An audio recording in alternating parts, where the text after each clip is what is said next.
L'autre nouveauté dans cette campagne, avant de parler de François Hollande, c'est d'ailleurs, ça le concerne, c'est les primaires socialistes qui sont peut-être une des raisons parmi d'autres qui ont fait qu'il est devenu président. Pensez-vous qu'à partir de l'élection de 2012, les candidats de tous les partis, ou du moins des grands partis dits démocratiques, éliront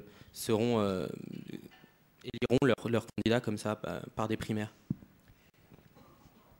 La primaire s'est imposée pour plusieurs raisons. D'abord, elle a marché.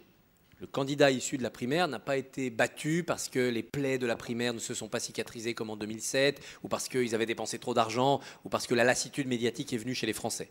Donc Hollande est la preuve que la primaire marche.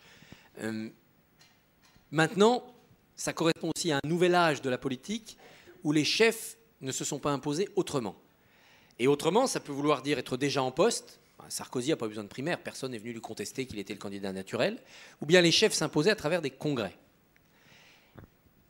Or, on va vers une période où la primaire va changer de camp. J'ai du mal à imaginer Hollande, à moins d'un échec monstrueux, ne pas se représenter en 2017. Et j'ai du mal à imaginer le PS lui dire « Ah bah attends, François, il faut une primaire. Hein. Non, non, non, non. » Voilà.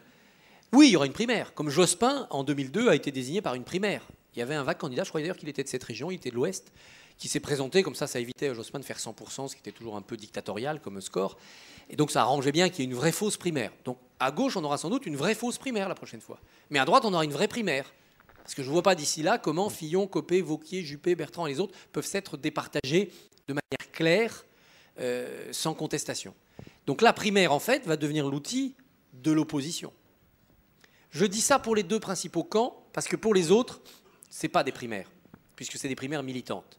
La primaire écolo a été une vaste fumisterie. 32 000 votants, entièrement clanifiés, qui avaient juste tendu un piège à Nicolas Hulot pour qu'il ne se présente pas tout seul face aux Français.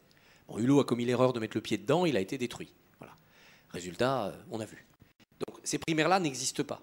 Il n'y a pas de primaire de militants. C'est une autre forme de combination que le Congrès. Il n'a de vraie primaire que si elle est ouverte à tous les électeurs qui veulent bien y aller. La gauche a montré que c'était populaire, intéressant, les débats télévisés l'ont été, et efficace.